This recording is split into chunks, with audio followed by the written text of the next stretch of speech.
नमस्कार। देश की बात में हाजिर हैं और पहले बात सर्वाइकल कैंसर की। आज सुबह अचानक खबर आई कि 32 साल की social media influencer Poonam Pandey की मृत्यु सर्वाइकल कैंसर के कारण हो गई है। परिवार की तरफ से जानकारी दी गई, हालांकि अब संशय बना हुआ है क्योंकि एनडीटीवी की टीम को पता चला, मैनेजर के पास बहन का फोन पहुंचा, लेकिन उसके बाद ज्यादा जानकारी नहीं है। उन्हें नमन। बहरहाल सर्वाइकल कैंसर की ओर इस घटना ने ध्यान एक बार फिर से खींचा है। कल ही सर्वाइकल कैंसर का जिक्र अंतरिम बजट में वित्त मंत्री निर्मला सीतारमण ने भी किया और 9 से 14 वर्ष की लड़कियों को इसका टीका लगाने की वकालत की। सरकार टीकाकरण की बात अब कर रही है। तो देश भर में महिलाओं में कैंसर में सर्वाइकल कैंसर दूसरे नंबर पर है। GLOBOCAN 2020 the international agency for research on cancer IARC के अनुसार 1,23,000 इसके नए मामले सामने आए हैं और 2020 में 77,000 की मृत्यु इसी कैंसर के कारण हुई है। इस कैंसर के बारे में जागरूकता कम है। टीके की लागत 2,000 रुपये से शुरू होती है। ये cancer human papilloma virus HPV virus के कारण होता है और अच्छी बात यह है कि अब राज्य सरकारें अपनी ओर से पहले ही कदम बढ़ा चुकी हैं। दिल्ली समेत पंजाब, सिक्किम, कर्नाटक, तमिलनाडु, छत्तीसगढ़ और महाराष्ट्र ने 9 से 14 साल की लड़कियों के टीके लगाने का अभियान शुरू कर दिया है। और इस पर बात करने के लिए हमारे साथ दो खास मेहमान हैं। डॉक्टर्स हैं, doctor Anita Ramesh, cervical cancer विशेषज्ञ हमारे साथ हैं, और साथ ही doctor Shyam Agarwal, senior on consultant oncologist Gangaram अस्पताल हमारे साथ हैं। बहुत बहुत धन्यवाद आप दोनों का जुड़ने के लिए। और सबसे पहले अगर मैं डॉक्टर अनीता आपसे पूछूं कि ये जो सर्वाइकल कैंसर है, कैसे महिलाएं इससे जागरूक होती हैं, और जो ये 9 से 14 साल का कहा जा रहा है इस समय वैक्सीन ले, जरा ये बताइए हमें क्यों इस समय की जरूरत। देखिए, ये जो सर्वाइकल कैंसर का वैक्सीन है, हम अप्रूवल है 9 साल से 14, दैट्स द बेस्ट टाइम। आप 45 साल को भी दे सकते हैं, but there is an issue. आपका बिफोर सेक्सुअल इंटरकोर्स, ओके, ये सेक्सुअल मिलने के पहले ये वाला वैक्सीन देना है। अगर अगर आप इन्फेक्टेड हो गया है तो वैक्सीन ज्यादा काम नहीं करते। तो 9 से 14 तक, जब बच्चों क्लास 8, 9, 10 और 12 के पास जा रहे हैं, अभी सेक्सुअल अवेयरनेस ज्यादा है, सेक्सुअल लिबरेशन ज्यादा है हमारा देश में, तो उसी समय देना करेक्ट है, before the they get into any sexual contact. क्या अगर आपका जो पीडियाट्रिक इम्यूनाइजेशन है वो खत्म हो जाते 12 साल तक, ओके, मैक्सिमम 13। सो अगर ये vaccine the pediatrician can give it as the last vaccination and it can be included in the protocol, ये बहुत अच्छा रहेगा। हमारा देश में 2 इंटरनेशनल वैक्सीन था, गार्डासिल एंड सर्विसेज, वो थोड़ा महंगा है। But now the good news is India is making the vaccine in Pune. और एक को इंसिडेंस है आज का ये इंसिडेंस, और यस्टरडे बजट में जो बताया गया है कि वैक्सीनेशन के बारे में अभी बहुत कम कॉस्ट में देश में start circulating and people can be vaccinated. So ये एक बिग अवेयरनेस है, okay, and it's a huge coincidence, दोनों इंसिडेंट्स एक साथ हुआ। और आपने ठीक है, दूसरा जो ठीक है, पूछे थे, आपने ये और बताया कैसे कि अवेयरनेस क्यों है। ये एज पीरियड ज़रूरी है। डॉक्टर श्याम अग्रवाल, सर आपसे, आप किस तरह से देख रहे हैं जो सर्वाइकल कैंसर की ओर अब जो हमारी केंद्र सरकार है, बजट में भी इसका जिक्र किया, हालांकि कई राज्य सरकारें इस ओर कदम बढ़ा रही हैं, कैसे इसको ट्रीट किया जा सकता अगर हो भी गया, तो आपकी आपकी क्या राय। देखिए, ये बहुत इम्पोर्टेंट स्टेप है क्योंकि वर्ल्ड हेल्थ ऑर्गेनाइजेशन ने ये एक गाइडलाइन रखी है 2030 तक के लिए, जिसमें एक 90-70-90 का फॉर्मूला है, जिसमें कि WHO चाहते हैं कि 90% लड़कियां जो कि 9 से 14 वर्ष की उम्र में है, उन सब की सर्वाइकल कैंसर वैक्सीनेशन हो जानी चाहिए, नंबर 1। नंबर 2, 70% जो लेडीज हैं उनका एक 35 वर्ष पे और एक 45 वर्ष पे सर्वाइकल कैंसर का चेकअप होना चाहिए, बहुत अच्छे टेस्ट से, जिसमें कि शायद HPV DNA की डिटेक्शन शामिल हो। और तीसरा जो 90% है, उसमें 90% महिलाएं जिनको कि HPV इन्फेक्शन होती है, प्री कैंसरस होती है, उनका इलाज होना चाहिए। और जिनको कैंसर हो गई है उनमें से 90% पेशेंट्स का इलाज होना चाहिए। तो ये गाइडलाइन है WHO की, जो कि सब देशों को फॉलो करना है, जिसमें कि भारत बहुत इंपॉर्टेंट है। हालांकि पिछले कुछ वर्षों में सर्वाइकल कैंसर का इंसिडेंस इंडिया में कम हुआ है, लेकिन अभी भी 70 से 80 हजार नए केसेस आ रहे हैं। और जैसा कि अभी आपने दुखद समाचार सुनाया है कि पूनम पांडे जी की मृत्यु हो गई है, हमारी कंडोलेंसेस उनकी फैमिली के साथ है।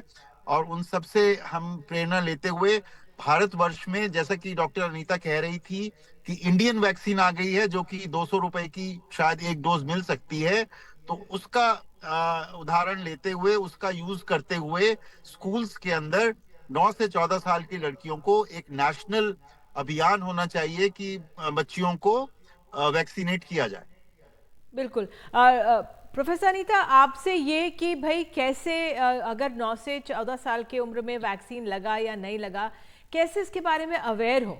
एक तो टीकाकरण हो गया, वैक्सीनेशन हो गया, लेकिन आगे इसके बारे में कैसे जांच कराएं, क्योंकि जागरूकता कम है। और कैसे स्टेप्स लिए जा सकते हैं अपनी सेफगार्ड के लिए? या इसमें दो चीज है, एक प्रिवेंशन है, एक स्क्रीनिंग है। प्रिवेंट हम कैसे प्रिवेंट करेंगे? एक तो है अवेयरनेस, जैसे आपका सोशल मीडिया, टीवी प्रोग्राम, और ये दोनों होने के साथ साथ बहुत सारे आदमी को पता चल गया है। इसके साथ साथ बताना भी है safe sex, sexual hygiene, menstrual hygiene and sexual hygiene. Sexual hygiene means how for the safe intercourse. जैसे हमने बैरियर मेथड यूज करते हैं, जैसे we should prevent sexually transmitted disease.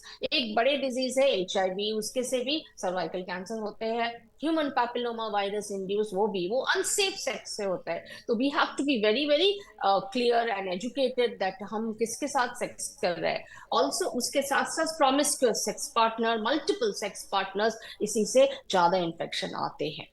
Next, ये सर्वाइकल कैंसर इतना ज्यादा कैसे है कि हमारा ग्रैंड मदर, उनका मदर के बहुत सारे, दे यूज्ड टू हैव 8 बच्चे थे, 9 बच्चे थे। सो मल्टीपल वजाइनल डिलीवरी हुआ। सो उसी में ट्रॉमा होता है एंड म्यूटेशन होता है, डिस्प्लेशिया, उसके साथ साथ कैंसर का भी ज्यादा है। So that again, now society बदल गया है, that's why the numbers are less. Point number 3, smoking से भी होते हैं। So cervical cancer somewhat a smoking tobacco से रिलेटेड है। ये स्टॉप स्मोकिंग, स्टॉप ड्रिंकिंग हम सबको बताते हैं, इसी से सर्वाइकल कैंसर का इंसिडेंस कम होगा। इसके साथ साथ एक नेशनल प्रोग्राम हमारे देश में भी है, and sir is also told just now that the cervical cancer screening programme, वो शुरू होता है 25 साल से। It's free in most of the hospitals and government hospital, private hospital में पैप स्मीयर करा जाते हैं 25 ईयर्स ऑफ एज। अगर आपका पैप स्मीयर नॉर्मल है, 3 साल के लिए कुछ कराने का जरूरत नहीं है। और if anything abnormal, gynaecologist, cancer specialist से मिलना है। एंड सेक्सुअल अवेयरनेस, एंड अभी वैक्सीनेशन आ गया है। वैक्सीनेशन सबके लिए जरूरत है, बिकॉज यहाँ ए 70% टाइम HPV 30, 31, 33 एंड 16 स्ट्रेन से आपको बचाते हैं। बट ये 100% गारंटी तो नहीं देते, but then there is huge protection. So it has to be बहुत included in धन्यवाद the आप दोनों का। national. आप दोनों जुड़े, आप दोनों का बहुत बहुत धन्यवाद। मुझे बताया जा रहा है समय इतना ही है, लेकिन वाकई में सेफ सेक्स और साथ में जो बच्चियां हैं उनका टीकाकरण बहुत ज़रूरी है अपने आप में, और जांच ज़रूर कराते हैं। और जो पैप स्मीयर है 25 साल की उम्र के बाद, 30 साल की उम्र के बाद, हर 3 साल में कराएं तो ये महिलाओं को सुरक्षित रखता है। बहरहाल अब एक आगे बढ़ते हैं देश की बात में, और मध्य प्रदेश से बात करते हैं। मध्य प्रदेश से खबर आई है हमारे पास। मध्य प्रदेश के ग्वालियर में हफ्ते भर में 2 नाबालिगों के साथ बलात्कार के 2 जघन्य मामले सामने आए हैं। एक में आरोपी कुख्यात डकैत गुड्डा गुर्जर गैंग का सदस्य है, तो दूसरे मामले में कोचिंग जा रही छात्रा के साथ आरोपियों ने कथित तौर पर बलात्कार किया और फिर उसे पुलिया से 30 फीट नीचे फेंक दिया। इन चेहरों पर आरोप है ग्वालियर में एक नाबालिग के साथ बलात्कार का। इनमें से एक डकैत गुड्डा गुर्जर गैंग का सदस्य है। इन लोगों ने कट्टाड़ा कर माँ बाप के सामने नाबालिग बच्ची के साथ गैंग रेप किया। मजदूर माँ बाप इतने डरे सहमे थे कि अगले दिन ही थाने जाकर शिकायत दर्ज करा पाए। फरपुरा थाना क्षेत्र में एक नाबालिग लड़की के साथ में रेप की घटना हुई है। एक से ज़्यादा लोग थे। और प्रकरण की गंभीरता को देखते तत्काल उसमें FIR दर्ज करके हमने अज्ञात लोगों के तलाश पता रसी के लिए पूरी टीम गठित करके लगाया था। और उसमें आज एडिशनल SP वेस्ट और SDOP TI साहब की दिन भर उन्होंने मेहनत की और उसमें हमारे पास कुछ क्लूज मिले। उसमें कुछ संदिग्ध को हमने अभी पूछताछ हेतु अभिरक्षा में लिया है और उम्मीद है कि जल्दी इसमें जो ये जो खुलासा करेंगे और जो आरोपी हैं उनको माननीय न्यायालय के सामने पेश करेंगे। सोमवार दिन में ही ग्वालियर जिले के दूसरे इलाके में कोचिंग जा रही छात्रा को आरोपियों ने जबरन बाइक पर बिठा लिया, भाई को धमकाया, कथित तौर पर बलात्कार किया और 30 फीट से नीचे फेंक दिया। पीड़ित की रीढ़ की हड्डी, पैर सब टूट गए। गंभीर हालात में वो अस्पताल में भर्ती है, दूसरे अस्पताल में रेफर किया गया है। किशोरी जो है हॉस्पिटल में एडमिट है और उसके द्वारा रिपोर्ट दर्ज कराई गई है कि वो उसको 2 लोगों ने शादी के लिए ज़बरदस्ती अपहरण कर लिया और उसके साथ में दुष्कर्म किया और उसको जो है जान से धक्का मार दिया, जिससे उसके शरीर में काफ़ी चोटें आई हैं। तो उसकी रिपोर्ट पर से POSCO एक्ट और 376D का अपराध पंजीबद्ध कर विवेचना में लिया है। इन घटनाओं ने एक बार फिर मध्य प्रदेश में महिला सुरक्षा को लेकर गंभीर सवाल उठाए हैं। NCRB के आंकड़े कहते हैं राज्य में 2022 में महिलाओं के खिलाफ अपराध के 32,765 मामले दर्ज किए गए, जबकि 2021 में 30,673 मामले दर्ज हुए थे। यानी साल भर में 2,092 अपराध बढ़ गए। बलात्कार के मामले में मध्य प्रदेश देश में तीसरे नंबर पर है। 2022 में राज्य में 3,046 महिलाओं के साथ बलात्कार के मामले दर्ज किए गए। नाबालिगों से बलात्कार के मामले में भी मध्य प्रदेश देश में तीसरे नंबर पर है। राज्य में 2022 में पॉक्सो संबंधित धाराओं के तहत कुल 5,951 मामले दर्ज किए गए। इनमें 3,653 मामले बलात्कार के थे, 2,233 मामले यौन उत्पीड़न के और 42 मामले उत्पीड़न से संबंधित थे। शिवराज सरकार के वक्त हर सरकारी आयोजन से पहले कन्या पूजन होता था। अब वो नहीं होता, लेकिन ना तो उस वक्त महिलाओं के प्रति अपराध में कमी आई, ना अब। बस वो भाषणों में ही भांजे भांजी बने रहे। हकीकत में जो पुलिस VIP सुरक्षा में लगी है, अगर आम जनता की सुरक्षा में लग जाए तो ऐसे प्रतीकों की ज़रूरत नहीं पड़ेगी और शायद ऐसे अपराध भी कम हो जाएं। ग्वालियर में अपने सहयोगी देव श्रीमाली और भोपाल से कैमरा पर्सन रिजवान खान के साथ अनुराग द्वारी, NDTV। उधर चेन्नई में भी 3 नाबालिगों से दरिंदगी का मामला सामने आया है। चेन्नई पुलिस एक आरोपी की तलाश कर रही है। ये मामला तब सामने आया जब एक नाबालिग के पिता ने पुलिस में इस बारे में रिपोर्ट दर्ज करवाई है। एक छोटा सा ब्रेक लेते हैं और तुरंत लौटते हैं।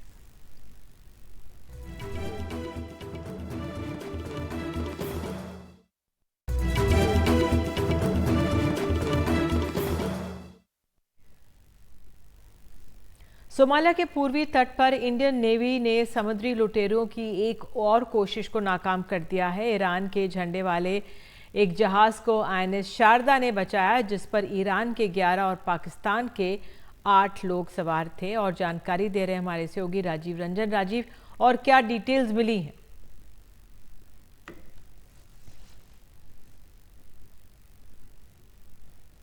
तो आपको याद होगा, एक ही महीने के अंदर हाल ही में ये चौथी घटना है जहां पर हमारी नौसेना ने जो समुद्री लुटेरे हैं उनसे लोगों को, पड़ोसी मुल्कों के जहाज़ों को बचाया है।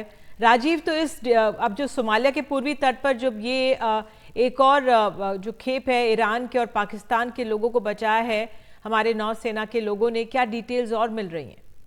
देखिए, ये INS शारदा है, भारतीय नौसेना का सुकन्या क्लास का जहाज है, गश्ती जहाज है। और इसको खबर लिखती है कि एक जो मछली मारने वाला जो ईरानियन फ्लैग का जो है, उसको पायरेट जो है हाईजैक कर लेते हैं। तुरंत ये ऑपरेशन में आता है और उसका नतीजा ये होता है कि 7 पायलट थे, यानी 7 समुद्री लुटेरे उस जहाज पर सवार थे। लेकिन भारतीय नौसेना का जैसे युद्धपोत जो INS शारदा वहां पहुंचता है, उसके बाद नतीजा ये होता है कि 11 ईरानी और 8 पाकिस्तानी को सुरक्षित बचा लिया जाता है, उनको फोर्स किया जाता है उस ऑपरेशन के दौरान।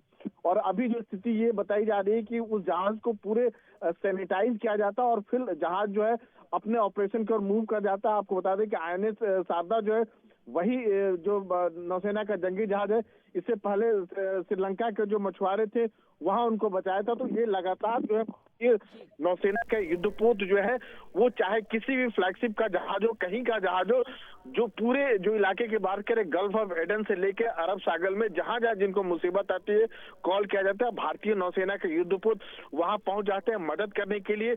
और आपको बता दें कि भारतीय नौसेना के 10 युद्धपोत जो है वहां तैनात है और भारतीय नौसेना का ये कहना है कि ये उनकी प्रतिबद्धता को दिखाता है, उनकी पहुंच को दिखाता है कि अब उनकी पहुंच जो है अरब सागर तक हो गई है। हिंद महासागर समुद्री से जो भारतीय समुद्री सीमा या नौसेना पहले से ऑपरेट करती रही है।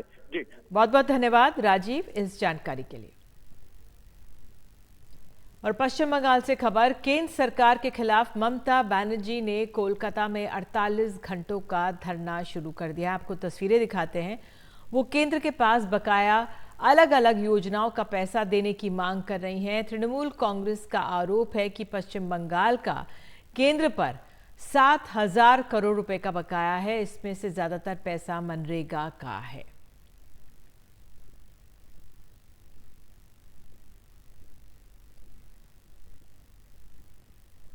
उधर चंडीगढ़ में मेयर चुनावों को लेकर घमासान मचा हुआ है आम आदमी पार्टी और बीजेपी के बीच। आपको बता दें, आम आदमी पार्टी के कार्यकर्ता चंडीगढ़ मेयर चुनाव को लेकर बीजेपी के खिलाफ प्रदर्शन किया। आपके कार्यकर्ता बीजेपी मुख्यालय की ओर बढ़ने की कोशिश कर रहे थे जब तो पुलिस ने उन्हें रोक दिया। बैरिकेडिंग के पास आप कार्यकर्ताओं और पुलिस के बीच रस्साकशी भी देखने को मिली और इस दौरान आपके कुछ नेताओं और कार्यकर्ताओं को हिरासत में भी लिया गया। इस बीच चंडीगढ़ मेयर चुनाव में धांधली का आरोप लगाते हुए आम आदमी पार्टी ने पंजाब हरियाणा हाईकोर्ट के फैसले के खिलाफ सुप्रीम कोर्ट का दरवाजा खटखटाया। उधर बीजेपी ने भी आज प्रदर्शन किया है और बीजेपी ने आम आदमी पार्टी को भ्रष्टाचारी बताया और आम आदमी पार्टी के खिलाफ प्रदर्शन किया बीजेपी ने भी।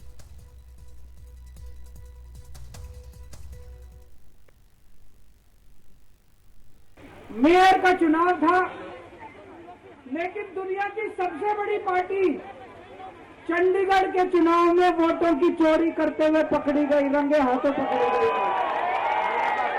इन्होंने जो चुनाव के साथ खिलवाड़ करना शुरू किया है, इन्होंने जो जनतंत्र के साथ खिलवाड़ कैमरे के अंदर पकड़े गए, अगर ये चंडीगढ़ जैसे छोटे से चुनाव में इतनी बड़ी गड़बड़ कर सकते हैं तो जाहिर है लोकसभा के और विधानसभा के चुनाव में तो पता नहीं कितनी बड़ी गड़बड़ करते हैं।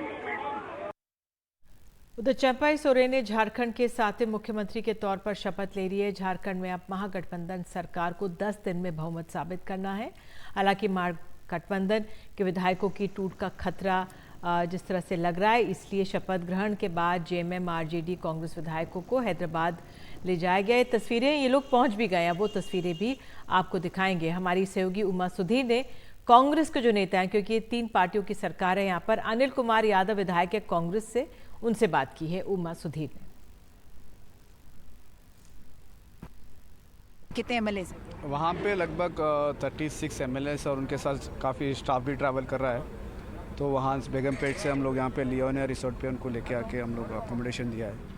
वहाँ पे जब निकल रहे थे तो वहाँ के एक विधायक ने कहा कि हम हैदराबाद बिरयानी खाने जा रहे हैं, लेकिन आप ना पैराडाइज ले जाएंगे ना कहीं यहाँ से बाहर जाने देंगे। नहीं, बिरयानी खाने के लिए पैराडाइज जाने की ज़रूरत नहीं। हम लोग यहाँ पे भी वो जो भी चाहते हैं, चाहे बिरयानी खाना चाह रहे हैं और कुछ भी, चाहे हैदराबाद फूड एंजॉय करने, सब चीज़ का फैसिलिटीज़ हम लोग यहाँ पे देंगे। और हो सकता है अगर पैराडाइज जाके खाना है उसका भी इंतज़ाम करेंगे, क्योंकि शहर में हम लोग, आप जैसे कि आप जानते हैं, हैदराबाद जो है मेहमान नवाजी के लिए माना जाता है। तो हम लोग तैयार है हर चीज़ के लिए, जो भी चीज़ वो मांगते हैं तो उनको मेहमान नवाज करने के लिए तैयार है। ओके, एक तरह से डीके शिव कुमार जी फेमस थे उसके लिए, और अब रेवंत रेड्डी जी के राज में भी रिजॉर्ट पॉलिटिक्स के लिए फैसिलिटी है। 100% मतलब हैदराबाद तो सिक्योर्ड हमेशा माना जाता है।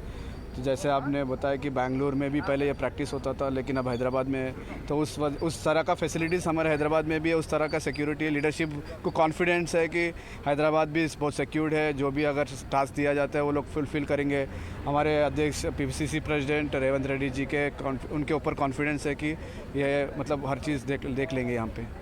अब तो मुख्यमंत्री को स्वॉन इन कर दिया गया है, उन्होंने शपथ भी ले ली है, लेकिन फिर भी क्या खतरा था? मतलब they are demanding for a floor test, उस वजह से हो सकता है 5 तारीख के लिए वो लोग बोले। तब तक हमारे जितने भी एमएलए हैं यहाँ पे रहेंगे। जब भी फ्लोर टेस्ट का टाइम दिया जाएगा वहाँ पे जाके वो लोग फ्लोर टेस्ट देने के लिए तैयार है। काफ़ी एमएलए सारे कॉन्फिडेंट है सरकार बने रहेगा। और इनको कब तक यहाँ पे रखने की आपकी प्लान है? जब तक पार्टी आदेश, मतलब अभी तक तो पार्टी ने ये आदेश दिया कि जब तक अगला जो इन्फॉर्मेशन वो लोग पास नहीं करें तब तक यहाँ पे रहेंगे। हो सकता है 2-3 दिन यहाँ पे रह सकते हैं वो लोग। बाकी सब इंतज़ाम तो किया गया है, हर चीज़ का इंतज़ाम है, हर चीज़ से हम लोग देख लेंगे। कांग्रेस के सूत्र ने कुछ बताया कि 4 लोगों के लिए एक आदमी को रखा गया है, उनके जो ज़रूरत है उसको फुलफिल करने या उन पे नज़र भी रखने के लिए। नहीं, जैसे आप तो जानते हैं किस तरह से प्रैक्टिस हो रहा है पिछले सालों से, कई सालों से देश के अंदर। हम लोग, हमारा सिक्योरिटी है, हमारा मतलब जो भी प्लानिंग है हम लोग कर रहे हैं, बाकी सिक्योर्ड है। कोई भी ऐसा आपने जैसा बताया वैसा कुछ नहीं है। बाकी जो भी एमएलए से सबको सिक्योरली हम लोग रख रहे हैं। लेकिन उनके पास उनके मोबाइल फ़ोन रहेंगे? डेफिनेटली रहेंगे, ज़रूरत पड़े तो उनसे बात भी करेंगे। मतलब लीडरशिप भी कोऑर्डिनेट करने के लिए तैयार है, लीडरशिप कोऑर्डिनेट कर रहा है। ऐसा कोई ऐसा पैनिक वाला सिस्टम कोई नहीं दिख रहा है। काफ़ी कॉन्फिडेंट है, सब जने आपस में मिलजुल के है, तो कोई प्रॉब्लम नहीं होगा।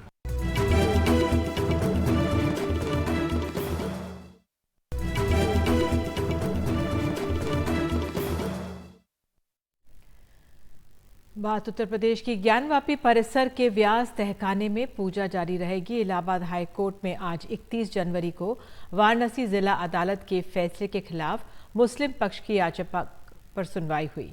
इस दौरान हाई कोर्ट ने पूजा पर रोक नहीं लगाई। इस मामले की अगली सुनवाई 6 फरवरी को होगी। सुनवाई के दौरान हाई कोर्ट ने उत्तर प्रदेश सरकार को जगह संरक्षित रखने के लिए कहा है। साथ ही कहा है कि तहखाने में कोई नुकसान या निर्माण नहीं होना चाहिए। हाई कोर्ट ने एडवोकेट जनरल को कानून और व्यवस्था की स्थिति बनाए रखने के भी आदेश दिए हैं।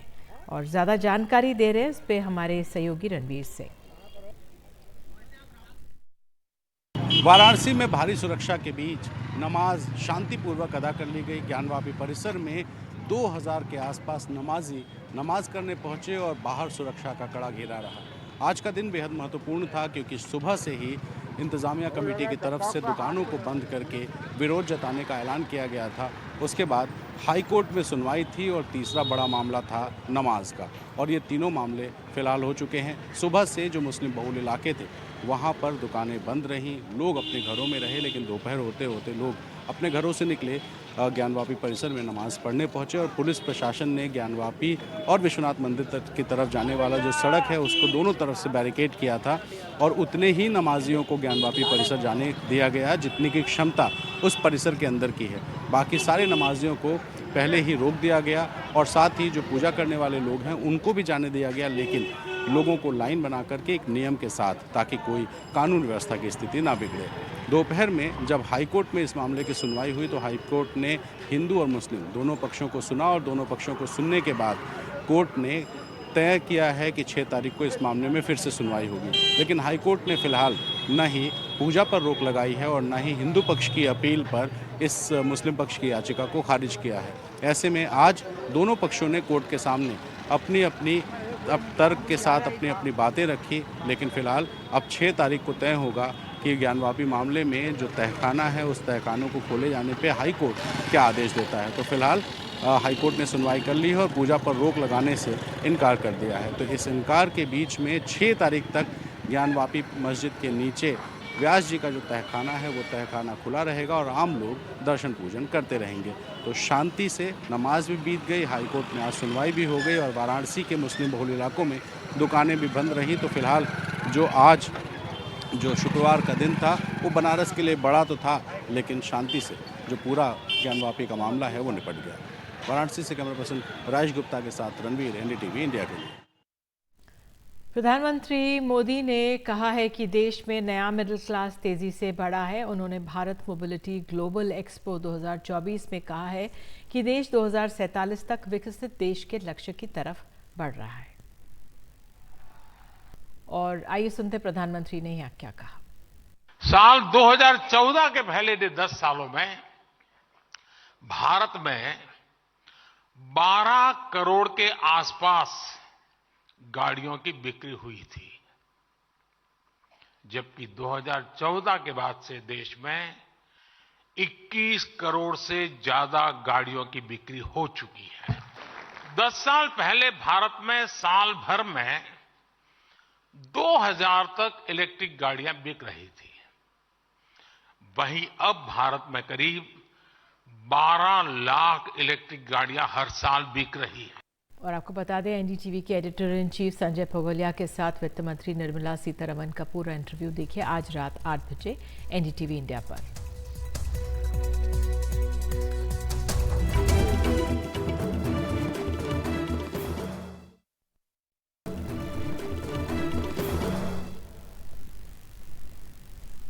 इस 17 फरवरी को पोखरण में भारतीय वायुसेना का बड़ा सैन्य अभ्यास होने जा रहा है। इस अभ्यास में 100 से ज्यादा विमान हिस्सा लेंगे। मिसाइलों को भी इसमें आजमाया जाएगा।